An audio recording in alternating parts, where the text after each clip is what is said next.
Hi hello everyone. इस video के अंदर हम कवर करेंगे नैस्डैक के बारे में, national association of security dealer automated quotations.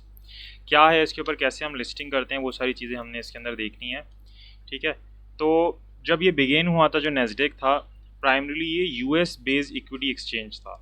क्या था और है, मतलब began primarily as a US based equity exchange की एक सिर्फ ये किसके तौर पर शुरू हुआ था, यूएस बेस्ड इक्विटी एक्सचेंज के तौर पर शुरू हुआ था।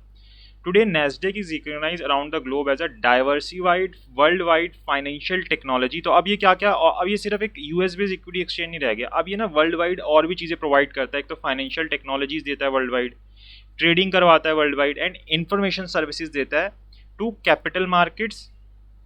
अलग अलग कैपिटल मार्केट के अंदर इंफॉर्मेशन सर्विसेज देता है, जिसके इससे रिलेटेड कितने हैं 3500 कलीग जो है इसके अंदर बिजनेस को सर्व कर रही है उनको, और 50 ऑफिस से ज़्यादा 26 कंट्रीज़ के अक्रॉस में, अक्रॉस 6 कॉन्टिनेंट्स, 6 कॉन्टिनेंट्स के अंदर हर एक कैपिटल मार्केट के अंदर कुछ ना कुछ ये सर्विस प्रोवाइड कर रहा है। तो यूएस बेस्ड एक इक्विटी एक्सचेंज था जो शुरू हुआ था, Nasdaq, national association of security dealer automated quotations.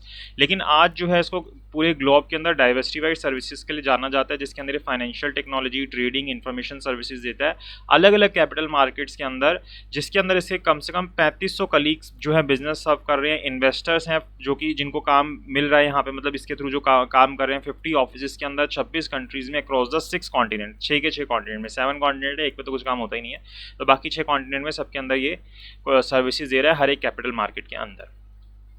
ठीक है। अब ये जो इसके ऊपर लिस्टिंग है, बहुत छोटा सा प्रोसेस है लिस्टिंग का, हमने पूरा डिटेल में नहीं पढ़ना है।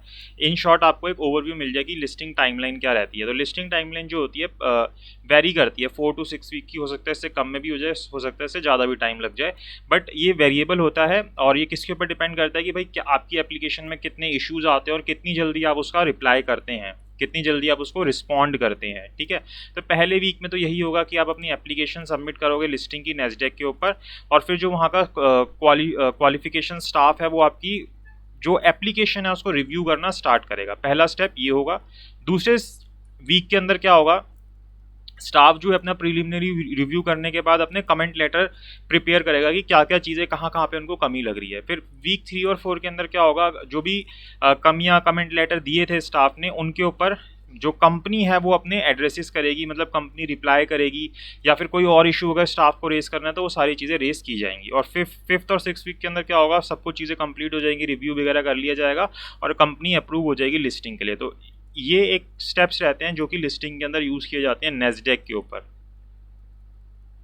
हमने बाकी सबके भी पढ़ ही रहे हैं साथ साथ, इसी तरीके से नैस्डैक के भी हैं। जैसे हमने सिंगापुर का पढ़ा, अलग अलग कंट्रीज़ का पढ़ रहे हैं, लंदन का देखेंगे इसके बाद। तो इस तरीके से नैस्डैक के ऊपर इस तरीके से आप रजिस्टर करवा सकते हैं। अब नैस्डैक जो है ना, इसके अंदर 3 अलग अलग मार्केट्स हैं, 3 डिस्टिंक्ट मार्केट्स हैं नैस्डैक के अंदर ही। अकेला नैस्डैक नहीं है, नैस्डैक के अंदर 3 अलग अलग तरीके की मार्केट्स है। कौन कौन सी?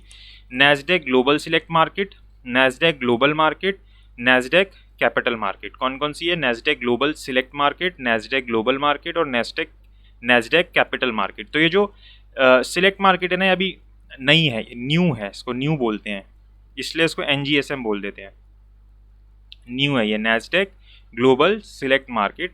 और जो सिर्फ ग्लोबल मार्केट है वो NGM होती है, नेशनल ग्लोबल मार्केट। तो इसके अंदर जो नैस्डैक ग्लोबल सिलेक्ट मार्केट है, इसके अंदर हाईएस्ट इनिशियल लिस्टिंग स्टैंडर्ड्स है कि जब आपको लिस्टिंग करानी है तो उसके अंदर जो स्टैंडर्ड्स हैं सबसे ज़्यादा है। मतलब वर्ल्ड में अभी तक जितने भी एक्सचेंज के अंदर जो भी लिस्टिंग स्टैंडर्ड्स हैं, सबसे highest initial listing standards Nasdaq global select market के हैं। ठीक है। It is a mark of achievement and stature for qualified companies. तो अगर कोई company Nasdaq global select market पे रजिस्टर हो जाती है तो उसके लिए एक मार्क ऑफ अचीवमेंट है कि उसने बहुत ही कोई बड़ा काम कर लिया। इवन छोटा आप इंडिया में भी अगर किसी स्टॉक एक्सचेंज पे रजिस्टर होते हो या इस तरीके से आप रजिस्टर होते हो तो वो भी बहुत बड़ी बात है कि आप उस पर हो। और अगर आप नैस्डैक ग्लोबल सिलेक्ट मार्केट में अपने आप को लिस्ट कर पा रहे हो तो एक मार्क ऑफ अचीवमेंट है कि इससे ऊपर कुछ नहीं है, इससे ऊपर कोई मार्केट नहीं है। तो ये सबसे हाईएस्ट स्टैंडर्ड्स हैं इसके, तो इसलिए मार्क ऑफ अचीवमेंट के तौर पर बोला जाता है। ठीक है। फिर बाद में मेंटेनेंस रिक्वायरमेंट्स होती हैं, वो सारी तो आपको पूरी करनी होती है, लेकिन जैसे NGM की होती है बाद में, वही सेम NGSM की भी होती है। लेकिन इनिशियल जो आपके लिस्टिंग स्टैंडर्ड्स है वो बहुत हाई है नैस्डैक के ऊपर, कि आपने लिस्ट करा लिया मतलब कि आपने बहुत सारे स्टैंडर्ड्स को फुलफिल कर रखा था।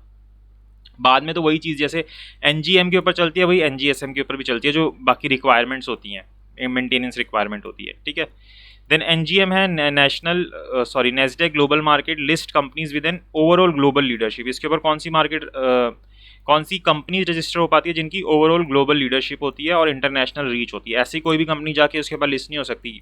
वो कंपनी की ग्लोबल लीडरशिप होनी चाहिए, इंटरनेशनल रीच होनी चाहिए अपने प्रोडक्ट्स या सर्विसेज के अंदर। देन कैपिटल मार्केट एक बना रखी है जो कि बेसिकली जो भी कंपनी कैपिटल रेजिंग के पर्पस के लिए होती हैं वो इसके ऊपर अपने आप को लिस्ट करती हैं। तो ये 3 तरीके से 3 मार्केट के अंदर डिवाइडेड है। वही चीज़ इसने यहाँ पे समझा रखी है कि क्या क्या है। नेस्डेक ग्लोबल मार्केट है, newly created Nasdaq global select market है, नेस्डेक कैपिटल मार्केट है। ठीक है। एनजीएसएम जो है इसके अंदर हाईएस्ट इनिशियल लिस्टिंग रिक्वायरमेंट होती है जो कि किसी और मार्केट के अंदर नहीं है वर्ल्ड के अंदर, और इसकी मेंटेनेंस रिक्वायरमेंट जो होती है बाद में वैसी ही होती है जैसे एनजीएम के ऊपर होती है। एनजीएम जो है वो एक स्ट्रिंजेंट क्वांटिटिव लिस्टिंग करता है एंड मेंटेनेंस रिक्वायरमेंट रखता है अपने पास। ये आपको बहुत हार्ड मतलब ऐसा ईजी नहीं है इसके ऊपर भी आपको मेंटेन करना, तो चीज़ें आपको मेंटेन करनी पड़ती है। The quantitative listing and maintenance criteria applicable to non Canadian foreign private issuers for the NGM, NGSM and NCM are identical to those US domestic and Canadian issuers. कि जो कैनेडियन और डोमेस्टिक जो US की domestic companies है जो criteria उनके लिए use होता है क्वांटिटिव और मेंटेनेंस क्राइटेरिया, वही नॉन कैनेडियन जो कंट्रीज है यानी कि बाहर की कंट्रीज है फॉरेन प्राइवेट कंट्रीज है उनके ऊपर भी एप्लीकेबल होता है। तो ये चीज़ इसने यहाँ पे बता रखी है। ये इन टोटल नेस्डेक के बारे में है। काफ़ी सारी डिटेल है ये जो कि हमारे लिए मोर देन एनफ है अगर हम इतना भी जान लेते हैं इसके बारे में नेस्डेक के बारे में। NASDAQ national association of security dealer automated quotation, ठीक है, जो कि शुरू एक सिर्फ यूएस बेस्ड इक्विटी एक्सचेंज के तौर पर हुई थी, लेकिन फिर इसने विद पैसेज ऑफ टाइम अपने आप को और ज़्यादा डेवलप कर लिया, डाइवर्सिफाइड का वर्किंग करना शुरू कर दिया। तो आई होप आपको समझ आया होगा नेस्डेक के बेसिक के बारे में कि नेस्डेक है क्या। अगर आपको वीडियो अच्छी लगी तो प्लीज़ लाइक कीजिएगा, शेयर कीजिएगा एंड चैनल को सब्सक्राइब जरूर कीजिएगा। Thank you so much for watching this video.